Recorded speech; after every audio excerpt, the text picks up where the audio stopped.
most obsolete idea is go to school, get a job, work hard, save money, get out of debt, and invest for the long term in the stock market. See, why would you save money when they're printing trillions of dollars?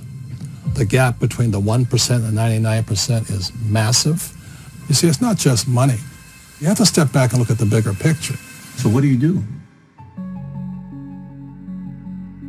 In every one of us is a poor person. There's still a poor person inside me. There's also a middle class person, and the middle class persons want security. They want that steady paycheck. And there's a rich person. And they're all inside of us except that it's not taught. You're taught to go to school, get a job, and get a paycheck. You're not taught to how to get rich. If you read Rich Dad, Poor Dad, my rich dad refused to pay me. He said the paycheck was one of the most damaging things you could take in your life. He says the moment you take a paycheck, you're an employee, and that's the mindset. So my rich dad never paid me. It drove my poor dad, government employee, nuts. You got to pay people. You got to pay people. And rich dad was not saying that the paycheck was bad. He says you didn't want to be a slave to money. So as an entrepreneur, if rich dad folded, I just started another company. I don't need a paycheck. I don't need anybody to take care of me. If my government doesn't like me, I move to another country because they need entrepreneurs there.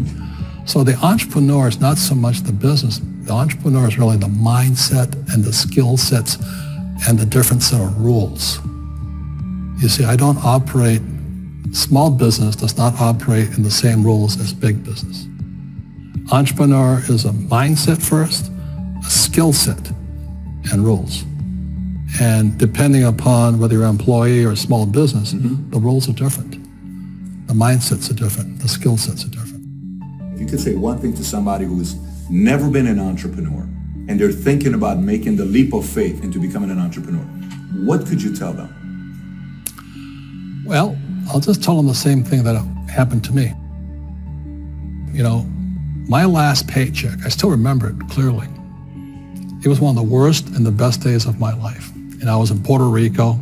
I was working for Xerox, and my boss gave me my last. It wasn't a paycheck; it was a bonus check. I think it was about $30,000, taxable. It's the only problem with that. So I got this check, and I went, "Holy mackerel!" You know what I mean? So I was excited, but I was also disturbed. And so this other guy comes up to me. His name was John, and John says to me, he says, "You're going to be back." I said, "Why?" He says, "Because you're going to fail." I looked at him and said, "Look." Few expletive words, because that's what he did. He left Xerox, failed, and he came back. And I said, "Look, you failed and you came back, but I'm going to fail and I'm never coming back." And that's the attitude. Do you know what I mean? If you say, "Well, if I fail, I'll go back to mommy and daddy," then that's what you'll do. So if you fail, that's when I became an entrepreneur, because I had no money. I had no money for years. I didn't have a paycheck. But that's what my rich dad encouraged me to do. He says, when you don't have this paycheck, you get hungrier, smarter, and it's a test of your character. Will you become a crook? Will you become dishonest? Will you cheat and steal? Or will you become a better human being? So really, that's the benefit of becoming an entrepreneur, is you really find out who you are when you don't have anything. So you always have to look at the big picture. Too many people look at, well, what's going to happen to me? When you look at the big picture, you're also going to know that when something bad happens, something good's going to happen. But you got to prepare for whatever is coming. If you think next 20 years will be like the last 20 years, you're going to get creamed. When you and I go to the supermarket and we buy a carton of milk, we always check for the expiration date. But most people do not check for the expiration date on their brains. Instead of get out of debt, I get into debt. I just refinanced $300 million in debt. I went from 5% to 2.5% interest. I made a fortune. Every month, more money comes in because my cost of money has gone down. So while some financial experts are saying get out of debt, I'm saying learn how to use debt. So when I came back from in Vietnam in January of '73, the first thing my rich dad said to me was go to school to learn how to invest in real estate. It wasn't real estate, it was how to use debt and taxes. Debt and taxes make the rich richer. Debt and taxes make the poor and middle class poor. So all the rich guys who are doctors and lawyers or, those guys, they're getting creamed. And they don't know why. Doctors are getting creamed. Oh, yeah, they're making more money, but the take home is less. Sure. My doctor just yelled at me. He was happy. He says, "Oh, guess what? I finally made $1 million." And I said, "Yeah, this was just 3 weeks ago." And so I said, "Yeah, well, how much you pay in tax?" He says, $750,000 in taxes. So his net was about $400,000. That's not bad. But when I make $1 million, I keep $1 million. And the reason is because I don't make it by working for money. You see, if you work for money, you're taxed. So that's why lesson number 1 in Rich Dad, Poor Dad is the rich don't work for money. What we do instead is we create businesses as entrepreneurs. We acquire real estate. I don't invest in the stock market. Okay? So the reason is because as entrepreneurs, I have more control over my income, how much I make, and how much I pay in taxes. And because I'm an entrepreneur as well as an investor in real estate, I pay zero tax. So every time I make, let's say, $1 million as an entrepreneur, I immediately invested in real estate and have a 4-to-1 step up.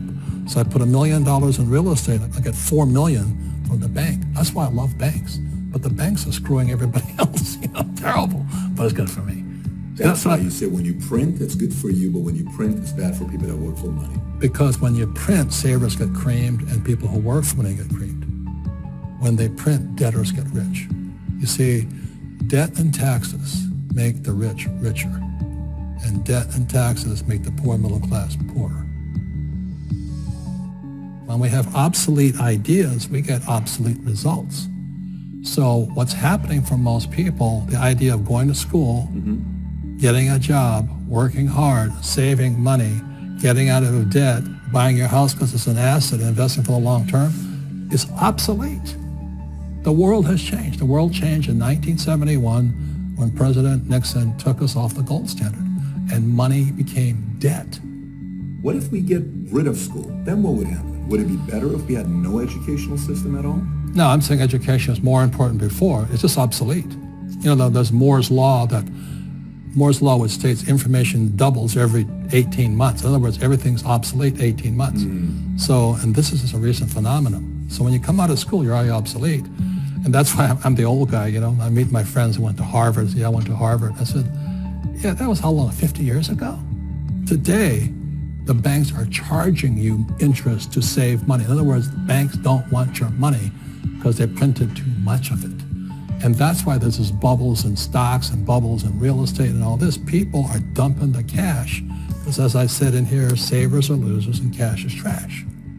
And yet people are, well, I want a high-paying job. Well, that's an obsolete idea. Get out of debt is an obsolete idea. You should learn how to get into debt, how to use debt to get rich, and they'll never teach you about taxes. The reason the 1% is way up here and the 99% are going this way is because when you print money, two things happen, inflation and taxes. It's crushing them. And any entrepreneur thinks, I'm just going to make money, I'm going to start a business and make a lot of money because of what we talk about. They really have got to smell the roses, man. That's not what the real entrepreneurs are doing. Most entrepreneurs, there's 28 million small business owners in America. 24 million are what are one-person entrepreneurs. They're called non-employee entrepreneurs. So and that's what happens is when people don't really understand what an entrepreneur does. So most big people are self-employed, but they're not really entrepreneurs. The self-employed pay the highest taxes of all, and nobody tells them that. Yeah, it's also called the entrepreneurial spirit, but what we were actually talking about was there's no such thing as a bad economy. There's the external, you and I, we all have an external economy, but we also have an internal economy, and the willpower is to change our internal economy. So for me, I can see the good and I can see the bad. I don't really give a damn because I'm going to be rich anyway. But a poor person with a poor personal economy, all they're going to see is a bad economy because they don't know how to make money in any economy. And a middle class person, they have a middle class economy. What they want is a nice house and a steady paycheck and the job and the car. And so when you take their job away, to them, that's disaster. Well, since an entrepreneur doesn't have a job anyway, it's no big deal. So all I'm saying to people is what Bucky Fuller taught me. There's always two sides, you know what I mean? Unity is plural, at minimum two. So if you think the economy is bad, it's because your economy is bad. If you think that steady, employment is important, then you'll see an economy without jobs. Your economy versus the external economy. Where you control versus where you can't control. I can control. Yeah, it's called an internal focus versus an external focus. So the real entrepreneur has an internal focus. That if they fall down, they say, "Oh, this is good, because I'm going to go up higher." The average person will fall down and say, "Oh, I'm going to take some Prozac," or somebody has a mistake. So, "Oh, the mistakes don't matter." Well, mistakes matter. It means you didn't know something. But a real entrepreneur, whether they fall down, they always can go up. They can stand back up and go higher. That no matter what happens to them, they get stronger and better and smarter and happier. But a person with a weak internal mindset is that they're so afraid of what happens, it generally happens. Like, people who are afraid of losing their jobs, they generally lose their jobs. You know what I mean? Yeah, so everything you can comes through you. Yeah, so the entrepreneur first job is to control inside here, not outside there. The moment you take that paycheck, you're an employee. You've got to be stronger than that. It's about inside control.